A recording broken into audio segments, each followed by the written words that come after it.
قسمت کا لکھا ہوا ہر شخص کو ملتا ہے، یہ بات طے ہے۔ مجھے اور آپ کو وہی مل رہا ہے جو ہماری قسمت میں لکھا ہے، اس سے ایک حبہ بھی، ایک دانہ بھی کم نہیں ملے گا اور ایک زیادہ نہیں ملے گا۔ صحیح حدیث ہے، بخاری کی دیگر کتب احادیث میں موجود ہے، جب بچہ شکم مادر میں 120 دن کا ہوتا ہے تو 4 ماہ کا جب بچہ شکم مادر میں ہوتا ہے تو اس کی روح پھونکی جاتی ہے، تو فرشتہ آ کے اس کی عمر بھی لکھ جاتا ہے، اس کا شقی و سعید ہونا بھی لکھ جاتا ہے اور اس کا رزق بھی لکھ جاتا ہے۔ تو رزق جو لکھا گیا وہ ہمیں ملے گا، اور جب جب ملنا ہے تب تب ملے گا۔ جو لکھا گیا ہے وہ بہر صورت ہمیں حاصل ہوگا۔ اب وہ جو ہماری قسمت کا رزق ہے اس کے حصول کا ذریعہ کیا ہے؟ بذریعہ حلال ملتا ہے یا اس کے ذرائع حصول کے وہ حرام ہیں؟ تو یہ اللہ کے ذکر کو چھوڑنے کی سزا یہ ہے کہ ملا وہی جو قسمت کا تھا، لیکن دولت عثمان نہ ملی، دولت قارون ملی۔ لکھا جو تھا، مقسوم تھا، ملا وہی، ایک دانہ بھی زیادہ نہیں ملا اور ایک دانہ بھی کم نہیں ملا، لیکن اس کی سزا کاٹنی پڑے گی اس لیے کہ حصول کے ذرائع حرام تھے۔ تو حضرت اکرمہ رضی اللہ تعالیٰ عنہ فرماتے ہیں کسباً حراماً، تو معیشت تنگ کیسے ہوتی ہے؟ بندہ کہتا ہے کہ یہ تو بڑا کما رہا ہے لیکن کما بذریعہ حرام رہا ہے۔ اللہ اکبر۔ بعض اوقات کچھ لوگ محنت کر کے بھی حرام کماتے ہیں۔ ہم نے دیکھا کہ اس گرمی میں جو لوگ مزدوری کرتے ہیں اور بالخصوص لوہے کی بھٹی پہ جو کام کرنے والے ہیں، کتنا سخت کام ہے، لیکن وہاں بھی جو ہے وہ چاہے 15-20 منٹ جو ہے وہ خیانت کر کے اپنے اس رزق کو حرام بنا لیں اور ناجائز کر لیں، اتنی مشقت کے باوجود بھی کیتی کتری پئی کھو محمد تے سکہ بنے زردہ۔ تو ایک سودا ایسے بھی بک جاتا اگر 2 منٹ گاہک کو دیتا، لیکن جھوٹی قسم کھا لی اور وہ لے کے چلا گیا، سودا تو بک گیا لیکن ذریعہ اس کا حرام ہو گیا۔ یہ ذرا دیکھیے، جھوٹی قسم کھانے والے کو اللہ نظر رحمت سے بھی نہیں دیکھے، اتنی بڑی سزا ہے اس کی، اور نہ بکتا کوئی اور آ کے لے جاتا۔ جو قسمت میں لکھا ہے وہ تو آپ کا ہر صورت میں ہوگا، لیکن کچھ لوگوں کو اللہ کے ذکر کو چھوڑنے کا نتیجہ یہ ملتا ہے کہ پھر وہ ان کے ذرائع آمدنی جو ہوتے ہیں، محنت کے باوجود بھی کسب حرام ہو جاتا ہے کسی نہ کسی وجہ سے۔ کئی لوگ دودھ اکٹھا کرتے رہتے ہیں، آخر میں ایک قطرہ پیشاب کا ڈال دیتے ہیں۔ سادہ مثال آپ کے سامنے رکھوں، کتنی محنت سے وہ کیا تھا، تو اپنی ساری محنت کو ضائع کر دیتے اور حرام کا ٹانکا لگا دیتے، ایک قطرے سے وہ سارا ضائع کر بیٹھتے۔ تو یہ اللہ کے ذکر سے منہ موڑنے کا نتیجہ ہے۔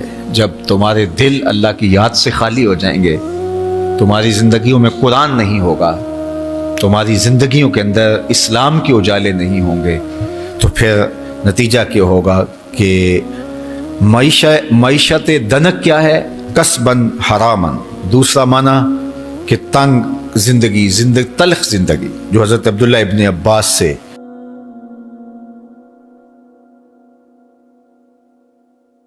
یہ امت خلیفہ بلا فصل، خلیفہ اول، امیر المومنین حضرت سیدنا ابو بکر صدیق رضی اللہ تعالیٰ عنہ کی مرہون منت ہے، ان کی احسان مند ہے۔ اقبال نے کہا تھا امن الناس بر مولائے ما، کلیم اول سینائے ما، ہستی او کشت ملت راچوں ابر، ثانی اسنین و غار و بدر و قبر۔ کہتے ہیں کہ وہ شخص جس نے ہمارے آقا و مولا پہ سب سے زیادہ احسانات کیے، اور میرے آقا کریم نے ارشاد فرمایا میرے اوپر جس نے بھی کوئی نیکی کی میں اس کا بدلہ چکا دیا دنیا پر ہی، لیکن ایک ابو بکر ایسے ہیں جن کی نیکیوں کا بدلہ قیامت کے دن رب ہی چکائے گا۔ یہ حضور علیہ السلام نے ارشاد فرمایا، اور پھر فرمایا ما نفعنی مال احد قط، ما نفعنی مال ابی بکر مجھے کسی کے مال نے اتنا نفع نہیں دیا جتنا ابو بکر کے مال نے نفع دیا۔ اپنا سب کچھ حضور کی راہوں میں نچھاور کر دیا، مال پیش کیا، جان پیش کی، اولاد پیش کی، وقت دیا، ایک ایک سانس حضور کے نام کر دی۔ کہتے ہیں حضور علیہ السلام کا سایہ نہیں تھا، لیکن ابو بکر رضی اللہ تعالیٰ عنہ سایہ بن کے حضور کے ساتھ رہے، سائے کی طرح حضور کے ساتھ رہے، بدر کے ساتھی، حضر کے ساتھی، سفر کے ساتھی، غار کے ساتھی، حد ہو گئی مزار کے ساتھی۔ اللہ اکبر۔ ایک دن حضور ایسے نکل رہے ہیں مسجد نبوی سے، تو کوئی لوگ داخل ہو رہے تھے، تو حضور کے دائیں ہاتھ میں ابو بکر کا ہاتھ تھا، بائیں میں حضرت عمر کا ہاتھ تھا۔ تو حضور ایسے دونوں کے ہاتھ پکڑ کے باہر نکل رہے تھے، تو کسی کو اندر آتے دیکھا تو اس کو دیکھ کر کے کہا، قیامت کے دن ہم قبروں سے یوں ہی اٹھائے جائیں گے، میرے دائیں ہاتھ میں ابو بکر کا ہاتھ ہوگا، بائیں ہاتھ میں عمر کا ہاتھ ہوگا۔ اللہ اکبر۔ سیدہ کہول اہل الجنہ، جنت کے بوڑھوں کا سردار کہا، ابو بکر فی الجنہ، جنت کی بشارت دی۔ عشرہ مبشرہ میں سے پہلا نام حضرت ابو بکر رضی اللہ تعالیٰ عنہ کا ہے۔ فرمایا میرے 2 وزیر آسمان پہ ہیں، 2 وزیر زمین پہ ہیں۔ آسمان پہ میرے 2 وزیروں کا نام جبرائیل و میکائیل ہے، اور زمین پہ اوپر میرے 2 جو وزیر ہیں، ایک کا نام ابو بکر ہے، ایک کا نام عمر ہے۔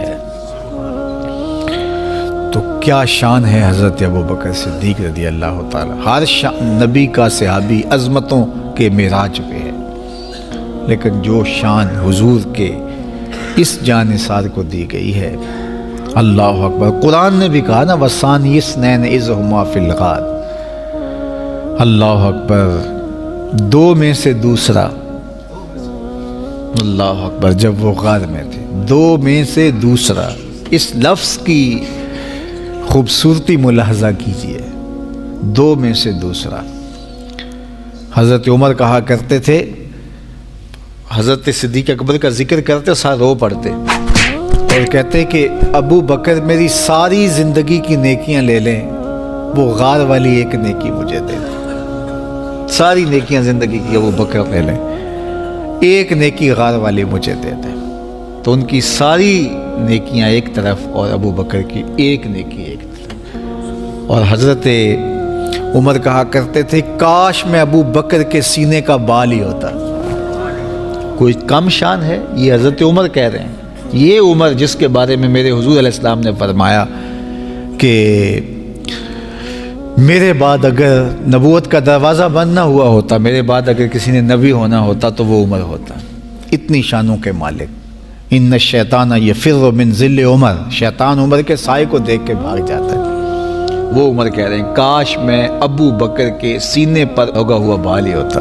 یہ شان ہے، یہ عظمت ہے۔ سارے حضور کے صحابی عظمتوں کے معراج پر، لیکن ان کی شان ہی وکری ہے۔ کسی پنجاب شاعر نے کہا کہ سارے یار نبی دے سونے، نہیں کوئی اینا یاراں ورگا، نہ کوئی ہویا نہ کوئی ہوسی، اینا جان نثاراں ورگا، نہ اس ترتی پیدا کیتا، اینا یاراں ورگا، اعظم شان صدیق کی دساں اکو یار ہزاراں ورگا۔ وہ عظمتوں کی کس معراج پہ، امن الناس بر مولائے ما، کلیم اول سینائے ما، ہستی او کشت ملت راچو ابر، ثانی سنین و غار و بدر و قبر۔